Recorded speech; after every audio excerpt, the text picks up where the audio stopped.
a knowledgeable person, a wise person. One who has got knowledge, one has to approach. Such a person is called a teacher, a guru. Who is a guru? Who is jnaninaha and tattvadarshinaha. Jnaninaha means one who has got the knowledge of the scriptures, means one who has got the technique of conveying. And tattvadarshi, one who has that state of realization also. In Upanishad also, it is said in Mundaka Upanishad that we have to approach a teacher. Shrotriyam Brahmanishtham. Which type of teacher? One is Shrotriya, one who has got the power to communicate. In the sense, one who has got knowledge of the scriptures. Scriptures are means to communicate this knowledge. And one who has direct realization of the truth. One who has experienced the truth. Both the things are required. If we approach a teacher who is established in the truth, but who doesn't communicate, then the teacher may not be beneficial for us directly. That teacher may be beneficial to some student. Like there are teachers who teach only in mauna. Now mauna means silence. Everyone cannot understand. If we go and sit silently with the teacher, we will be silent. He is also silent, we are also silent. Then we will get up and come back home as Buddhu as before. Silently Buddhu. So it might not help. Of course, to a evolved seeker, that also will help. Like Bhagavan Ramana Maharshi, he used to teach through silence also. But he also used to teach through speech, through action, through indication. So we have to approach a teacher who is jnaninaha, who is knowledgeable, means who has the scriptures, and tattvadarshi, and who has seen the truth, who has directly experienced the truth. There is this Upanishad called Kathopanishad, in which we have story of Nachiketa, a little boy approaching Lord Death, Yamrajji. So after approaching Lord Death, Yamrajji asked him that, what do you want? He says, I want to know the truth which you are experiencing, you are seeing it. I don't want theory, I want to know that which you are seeing it. Anyatra dharmat, anyatra dharmat, that which is different from dharma, and past and future and cause and effect, which you have experienced, that you please reveal it to me. So jnaninaha tattvadarshinaha upadekshanti te jnanam. They will teach you. But how should we approach such a great master? He says, tadvidhi pranipatena. First of all, with namaskar, means with humility.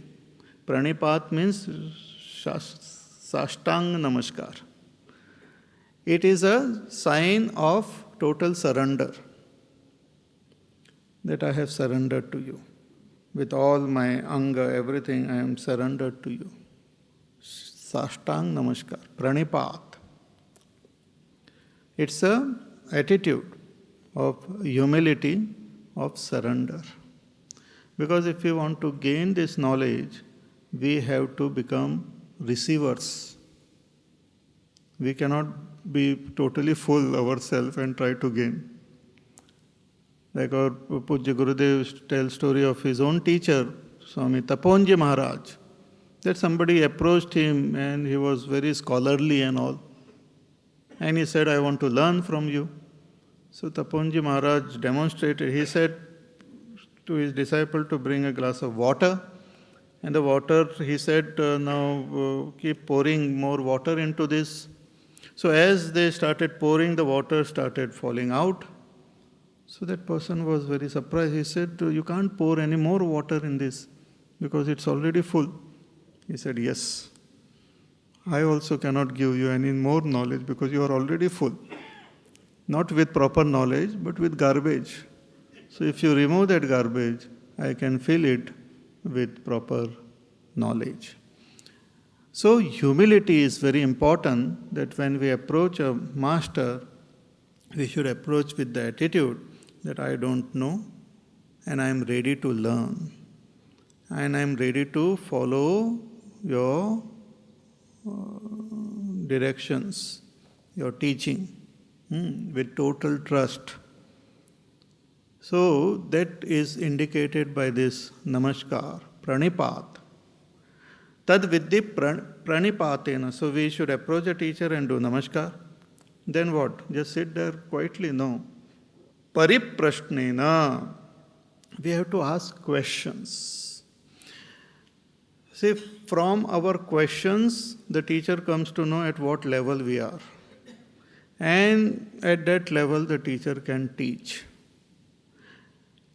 The questioning, should continue till we reach the state of realization. The questioning, when it continues till the state of realization is reached, is called jidnyasa, that thirst to know. That thirst to know should not stop till we know.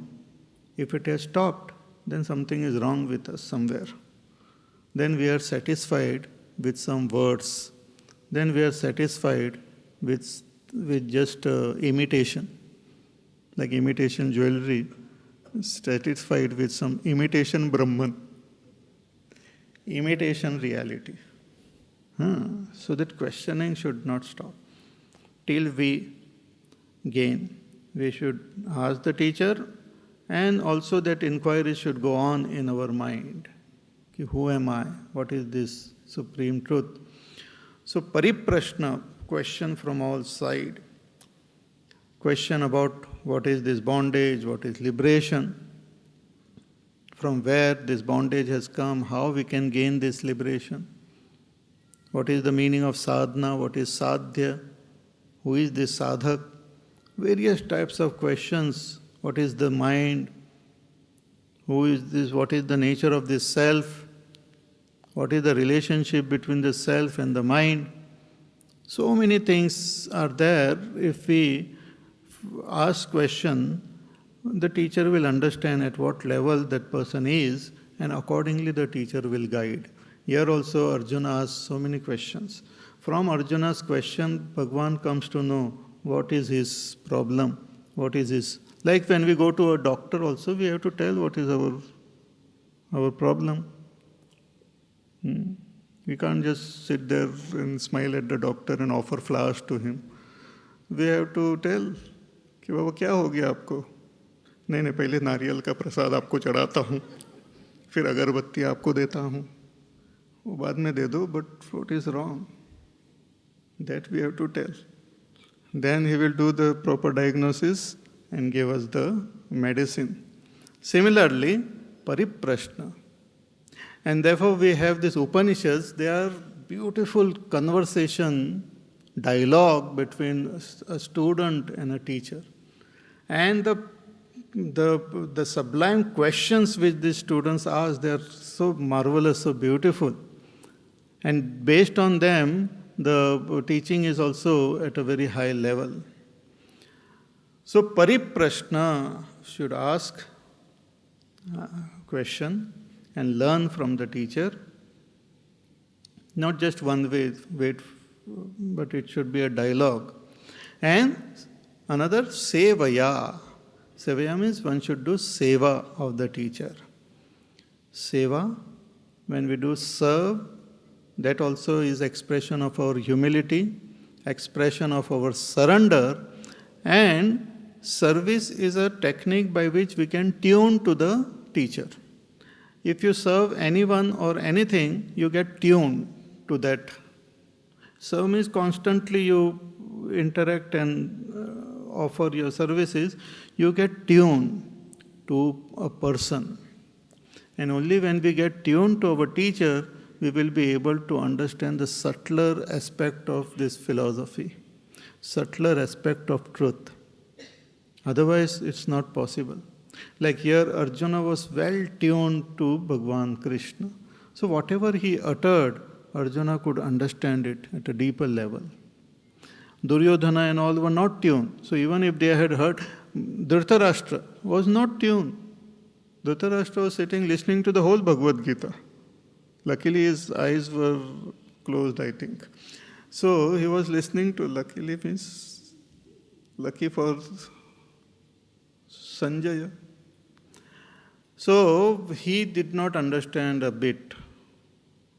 He just listened to the whole Bhagavad Gita. He was quite amazed, stunned, but he did not understand, and he continued with his own life as it was. So we have to develop that attitude of seva. Little bit of seva if we do,